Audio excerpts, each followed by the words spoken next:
Yeah, so I'm a little bit daunted by the scope of presenting in general on gene environment interaction analysis because there's so much that can be encompassed here, but I'll do my best to provide a broad overview and happy to go into any of the topics in more depth. So to start off here, I'll generally present this in three chunks here. We can start with gene environment interactions in general. What are they? Why are we interested in them, and how might we go about assessing or measuring them?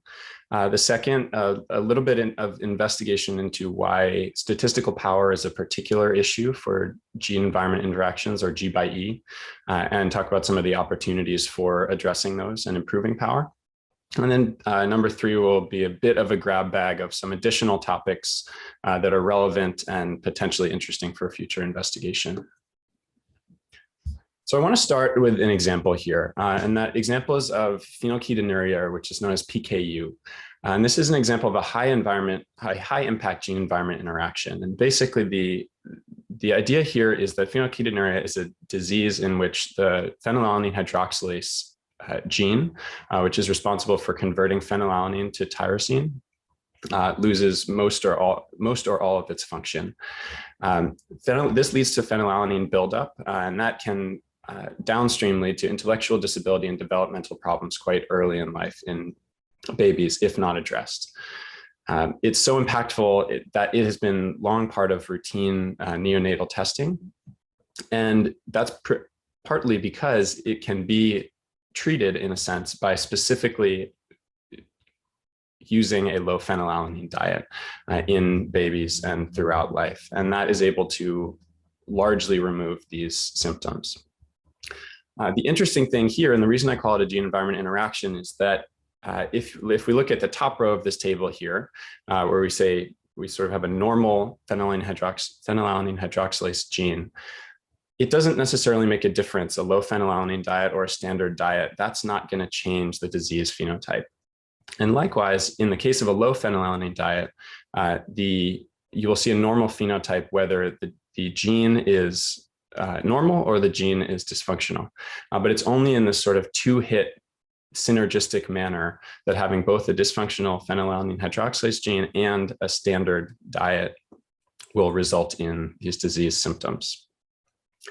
And this takes us towards the general idea of a gene environment interaction, which is can be viewed from one of two perspectives. One, I call it genotype centric, where we're interested in genetic effects, but that genetic effect depends on some exposure in terms of how either its direction of effect or its magnitude of effect.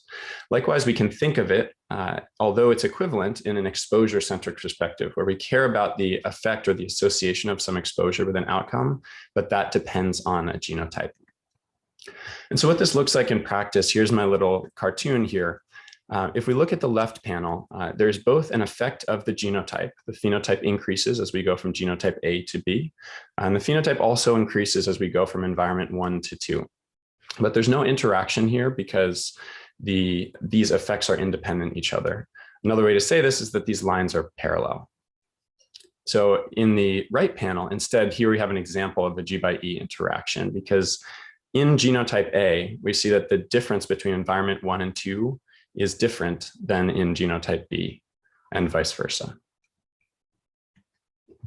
So just to expand this intuition just a little bit, other common concepts in genetics can reflect gene environment interactions in a way that we might not typically think of. And so other concepts that might encompass this include variable penetrance.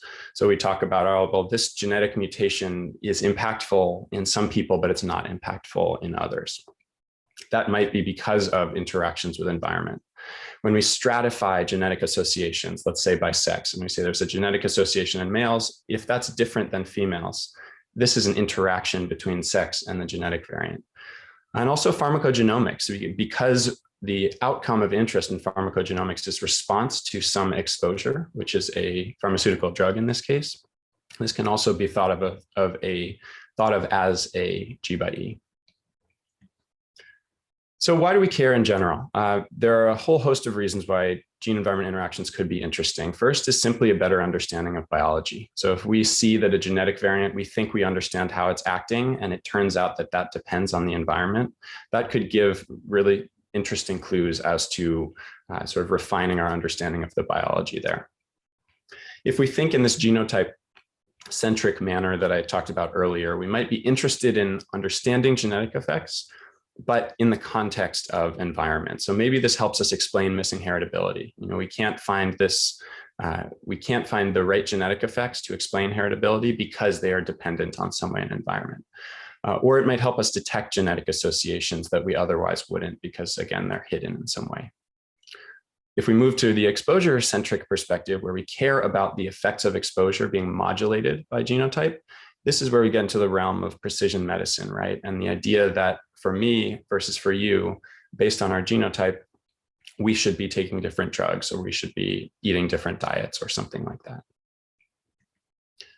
So the statistical model to set up, we can start with a standard genome-wide association study, which, you know, we're going to put one that's very straightforward here. We have a genotype term and we have covariates. And the G by E extension is not too complicated. Essentially, we're going to add one term, an exposure term, which is just like a covariate, and it's going to be treated as such. And then we have a G by E term, and this is the nuts and bolts of it, right? We have a product term, just a pointwise product between the genotype and the environment. And it's that beta G by E that's often of interest when we evaluate such a model. But once we've trained or fit such a model, we can then get quite a lot of things from it in some sense.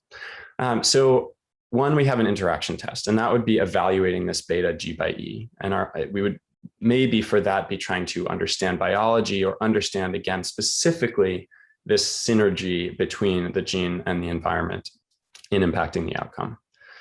We can also evaluate jointly, and there are statistical ways to do this. We can jointly evaluate both the genotype and the gene environment interaction term. And this gives us some idea that maybe we can better detect genetic associations by incorporating both of these terms jointly than only the genetic term by itself. And likewise, though this is not a statistical test that's often performed, if we're thinking about precision medicine or an exposure-centric manner, we're in some sense trying to holistically evaluate both the interaction term and the effect of the exposure so that we understand, let's say, some notion of a context-specific impact overall of the exposure. I'll make one note here. We can use environment. We're using the term gene-environment interaction. For me, that's largely historical in the way I use that term, but we can expand far beyond what we think of as an environment. Let's say that might be pollution or social factors, but we can expand to lifestyle, smoking or diet, for example. We can expand to demographic factors like sex. We can expand to even physiological factors that are sometimes used as outcome, like BMI. Those could be used as exposures in a gene-environment interaction test. Here specifically, I'm going to focus just because of my area of expertise and in order to constrain the space of where I'm getting in samples from, I'll be focusing on specifically dietary exposures and using BMI as an outcome, but that's by no means the limits of the scope of gene-environment interactions.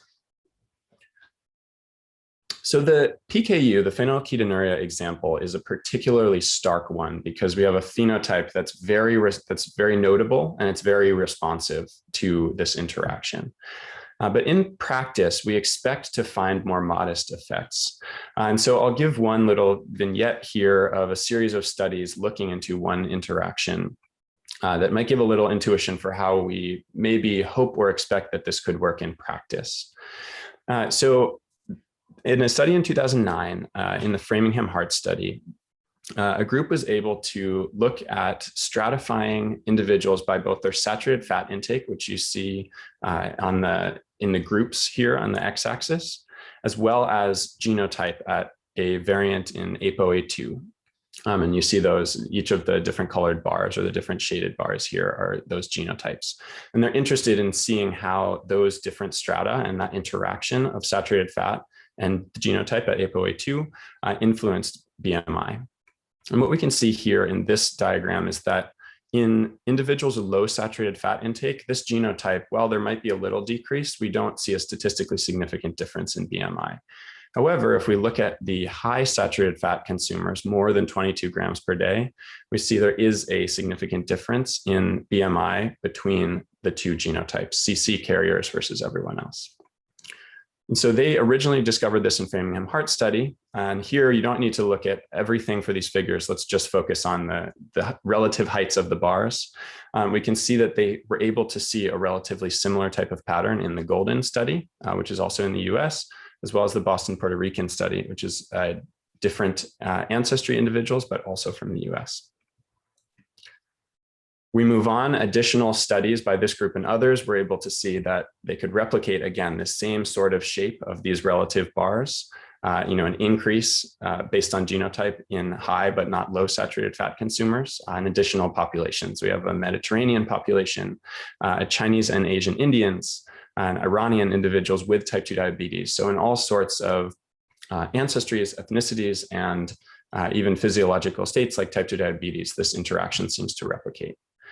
And finally, a mechanistic follow-up type study was able to be performed, and they understood that genotype and saturated fat come to mutually influence a regulatory region in ApoA2 that then downstream is able to affect DNA methylation, then transcription, then affect certain metabolites, especially tryptophan and branched chain amino acid metabolites, ultimately downstream affecting BMI, and are looking into a clinical trial to test this interaction.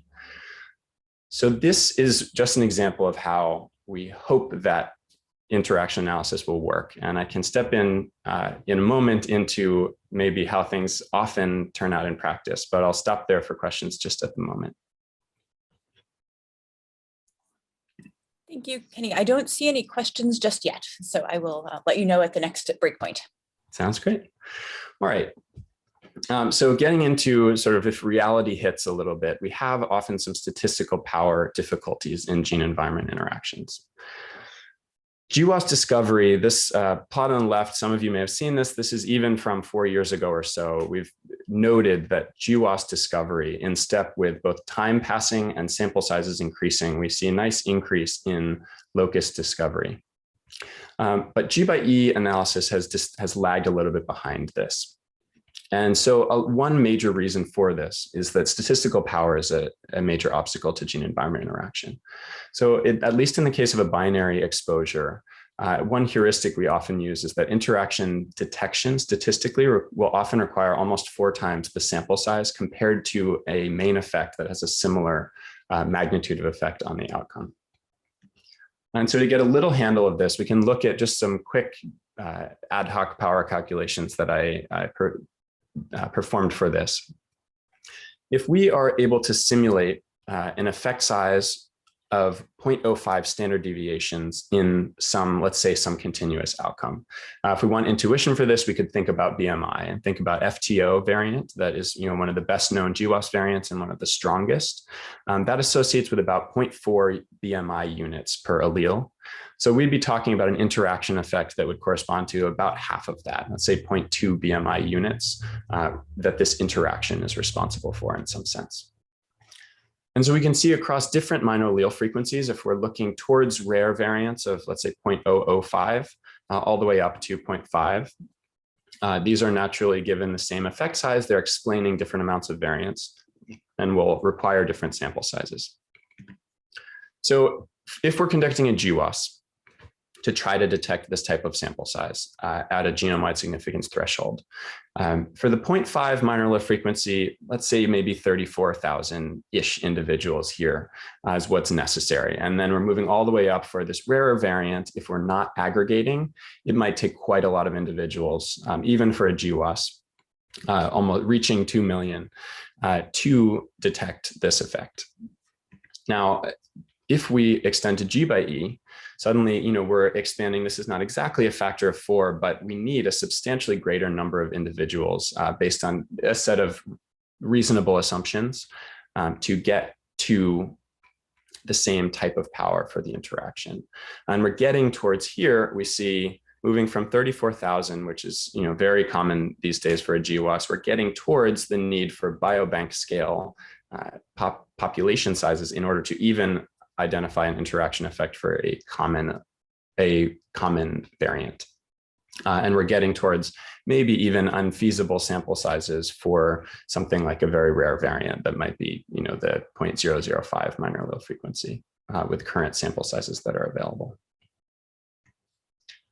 So in additional, beyond simply that general difficulty in statistical power, we have the additional obstacle of exposure measurement. A couple obstacles this poses. One is that we can have imprecise or biased measurement. A lot of exposures are self-reported, and this can result in both lower power and less strong interaction effect estimates. We have cultural and environmental heterogeneity, resulting in more difficult replication. And we have the potential for reverse causation in addition, and this could lead not necessarily that maybe an interaction effect is equally strong, but it could lead us to conclude incorrectly if we are thinking in one direction, like diet soda affects obesity, and maybe it turns out to be the opposite. So taking these two obstacles into account, we have a couple of types of approaches that can be used to increase statistical power in this context. We're going to say, okay, we have some genotype or genotypes, some exposures, and they're interacting to affect body mass index. And we can focus on the genotypes or the exposures in trying to increase statistical power. So first, focusing on the genotypes here, a very common type of approach is to use a two-stage testing in which we prioritize variants in stage 1 that for some reason we think they're more likely to participate in interactions. And then in stage 2, we can test for G by E and greatly reduce the multiple testing burden necessary. So most straightforward approach, we can choose variants or variants from genes based on some prior biological knowledge. We have genes related to BMI, let's use those. That's very simple, straightforward, and is often done. We can take one step forward and say, based on a general idea, we have some reason to believe that interactions will often show up maybe in known loci that are already found from a standard GWAS. This is one analysis looking at waist hip ratio as a function of genes, sex, and interaction between genes and sex.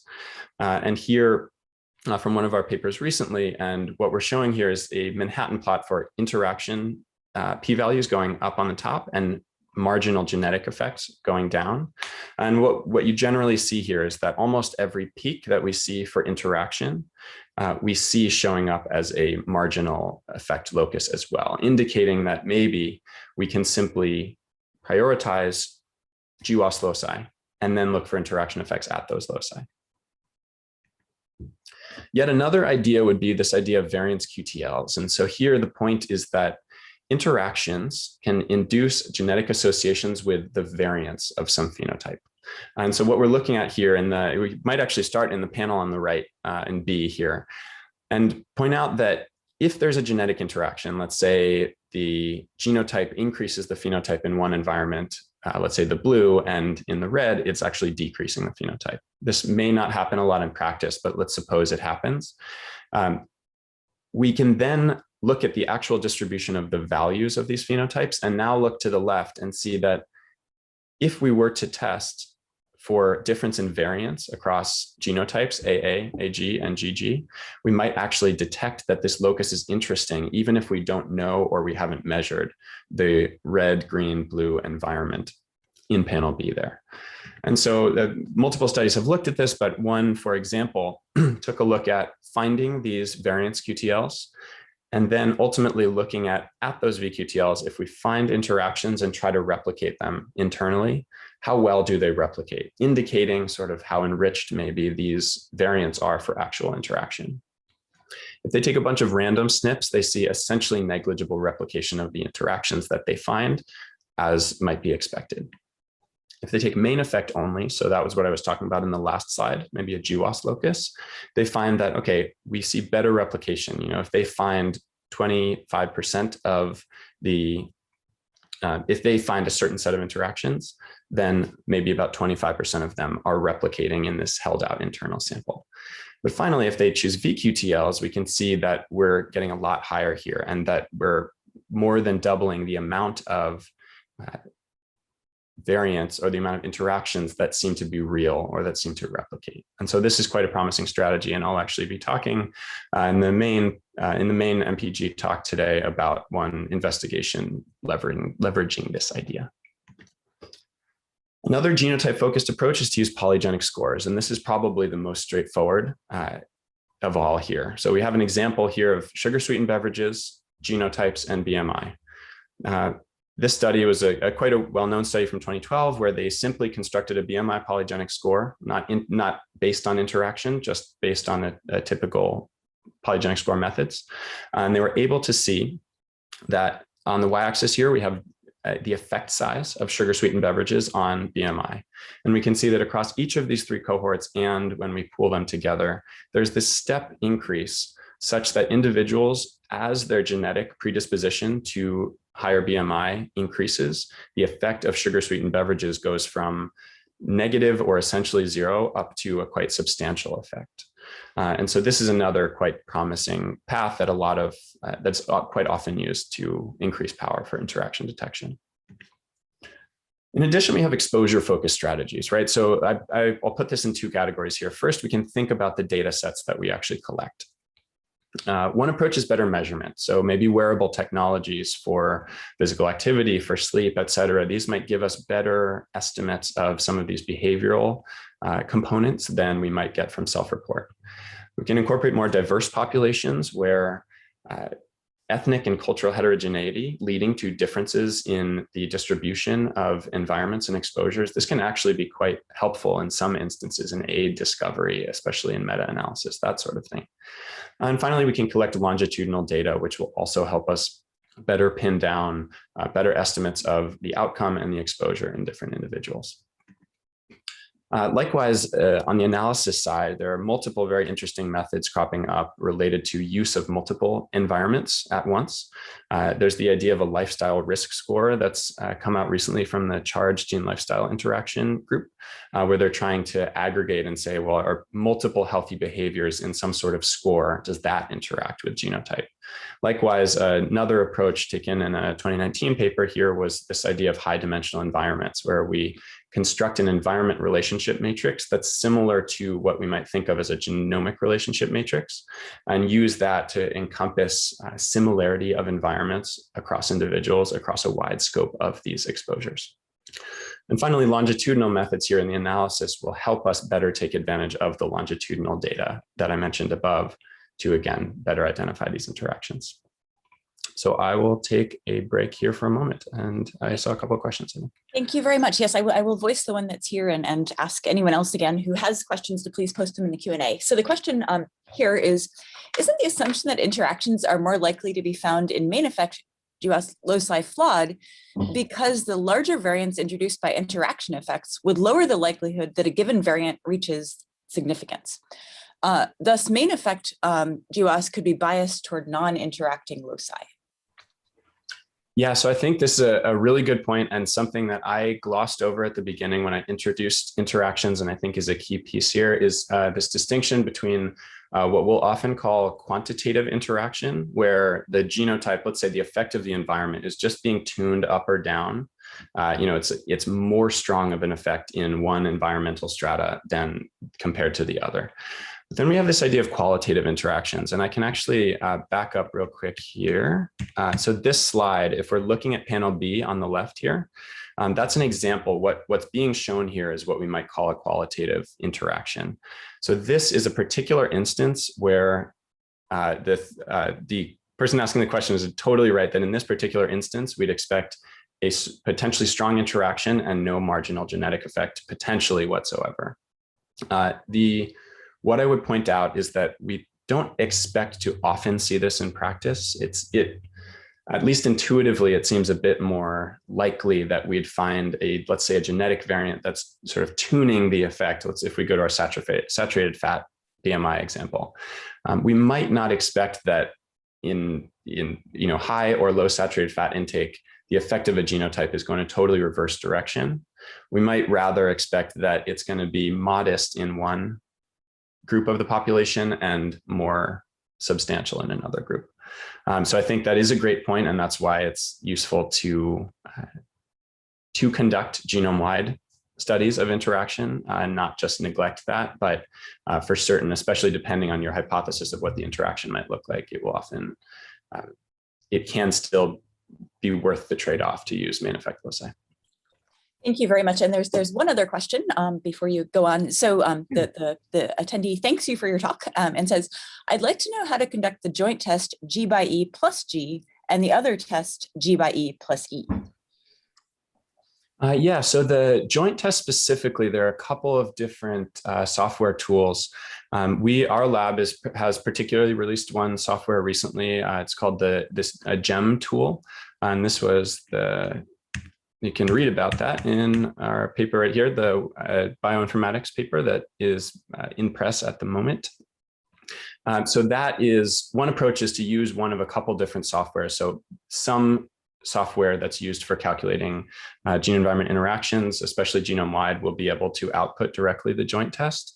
Another approach, though, in general, if you have, let's say, one interaction, is that ultimately the joint test is it's basically a chi-squared test with 2 degrees of freedom that is taking into account both the genetic effect, its variance, the G by E effect, its variance, and the covariance between those 2 terms. And so you can, if it's maybe for one locus or something, you can sort of construct this yourself if need be. And a final thing I'll note, there's also a patch that my advisor, Elisa Manning, and her collaborator, Han Chen, input to METAL, where METAL, you can use METAL in a way that performs a meta-analysis and can take both the interaction terms and the main effects and will output this joint test as well. And I'm happy, feel free to get in touch with me after, and I'm happy to talk specifics. Cool. Thank you so much. Those are the questions for the moment. So. All right, so here, as I mentioned before, we can step into a little bit of a grab bag here and just some interesting or thought-provoking questions in interaction testing that I think are worth thinking about in this context. So one I'm calling interactions masquerading as main effects. And the idea here, we're going to set up a situation where we simulate a pure interaction. And that's what was done. This was not my work, but was in the Hugo Ashard's paper from 2016 here. So if we simulate a pure interaction, we don't expect that the genotype by itself or the environment by itself is explaining any effects per se, only insofar as they participate in the interaction. But our question that we're going to ask here and we're going to look at in this plot is how much additional variance is explained by the interaction beyond what we could find by environment and genotype alone. What we can see, if we make some basic assumptions here, for example, we're going to assume that the mean of the environment is non-zero. What you can see in this plot is that as we move across the risk allele frequency spectrum, there's a large change in some of these parameters, how much variance is explained and which components are explaining it, the interaction, the genotype by itself, or the environment. But what you'll note is most prominently here is that the vast majority of the variance explained across this allele frequency spectrum are explained by things that are not the interaction. And so the idea is, for intuition, we can think about the fact that if, let's say, as we assumed here, the mean of the environment is 2, or let's just say it's non-zero, the interaction term becomes correlated with the gene term and or the environment term. And because of that, we expect that performing a simple GWAS might very well uncover loci that in reality are pure interactions, but we're going to uncover them even in a test for a marginal genetic effect. And this also gets back to the question that was asked earlier, which, about whether we expect interaction effects to show up in GWAS loci or not. This is one of the reasons why we expect that. And so just to sort of summarize or takeaway of this point, we don't necessarily expect that G by E will explain a huge amount of additional variance because of this effect that we're seeing here to the left, where GWAS will find interactions even though it's not explicitly looking for them. And so we might not expect that incorporation of G by E is going to hugely improve prediction, but what it can do is help us identify causal players. And that's one of the specific reasons why this is interaction analysis is particularly interesting, because even if it's not going to improve prediction so much for some phenotypes, at least, we can expect that it might reveal interesting causal associations. Okay, so second idea here is additive versus multiplicative interactions. And so here we're going to set up another hypothetical example. We have an exposure that has two categories, and we have a genotype that has two categories, just to simplify here. Let's say each of them doubles risk for some binary outcome. So we move on the genotype equals 0 row, we move from exposure 1 to exposure 0 to 1, we double our risk. Move from genotype 0 to genotype 1 in the exposure 0 stratum, double our risk. If this continues to double risk in that final bottom right column, then we expect that sort of the relative risk here is 4. Now, if this is the case, then modifying the exposure in some sense matters more in risk genotype carriers than it does in non-risk genotype carriers. If that's the case, then we might care more about it for, let's say, public health reasons, right? Because if we think that this is some disease, for example, and then maybe if we can find risk carriers, they're going to be generally have a greater burden of the disease, and changing the exposure, even if there's no multiplicative interaction or there's no interaction where we find something new biologically, it still might be more compelling to adjust the exposure if we have, I don't know, limited resources, something like that, in people who have the risk genotype. And so this is what we call an additive interaction, where if you have effects of both the genotype and the exposure, it might be of interest to understand how non-additive they are. And in this case, they're not multiplicative. There's no multiplicative interaction. It's simply multiplying a relative risk of 2 with a relative risk of 2. But that doesn't mean that the two aren't important for each other in determining relative amounts of absolute risk that's being changed. This is particularly relevant for binary outcomes. There is a additive and multiplicative interactions can exist for continuous outcomes, but it tends to be less relevant. Just a quick note on some other ongoing areas of investigation. One is that we have whole genome approaches to heritability and variance explained due to interactions. As I mentioned before, there are some particular considerations in thinking about whether we expect to uncover lots of new heritability, but it still might be quite interesting to get some large scale view, whether we know the environments. For some of these methods, we need to know the environment. For some of them, we don't even need to know the environment at all. But there are a whole host of methods that can look in a genome-wide way at the heritability contributed to by interactions in some sense. For rare variants, we have the same trade-off that exists in GWAS, right? That we expect that we very well might find some higher impact rare variants, but this is going to be traded off with the fact that, as we already described, power is quite an obstacle for gene-environment interaction analysis, and even more so when we start to reduce the minor low frequency, as we saw in that simulation. So rare variants are certainly an ongoing area of interest, but the power trade-off has to be taken into account. And finally, something I just think is a lot of fun.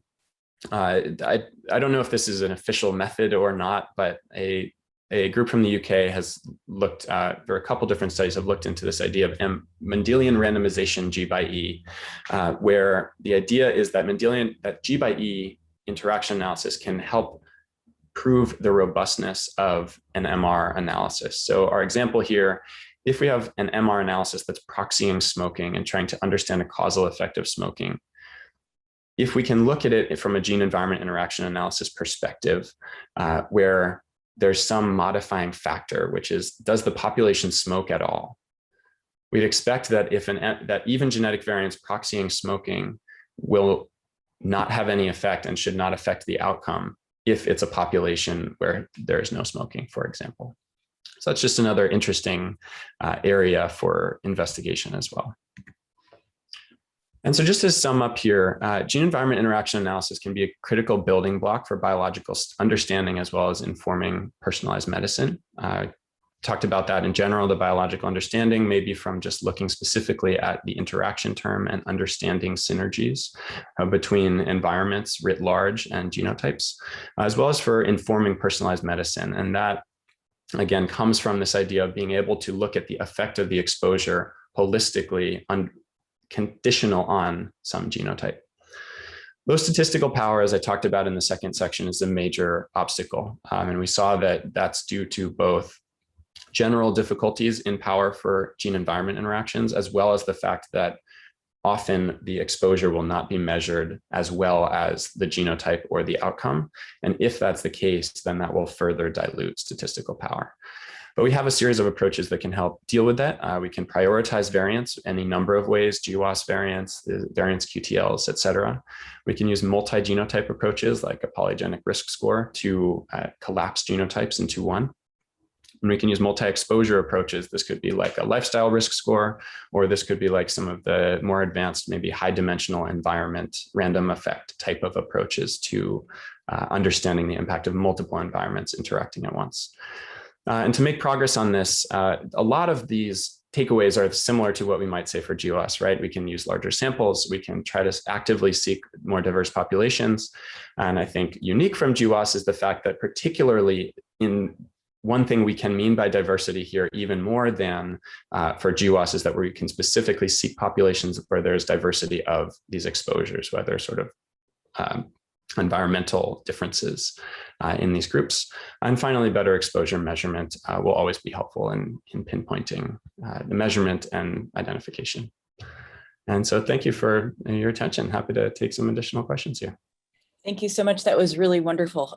There are a couple questions, and before I voice them, a reminder to everyone who's attending that if you have any questions, please continue posting them in the Q&A.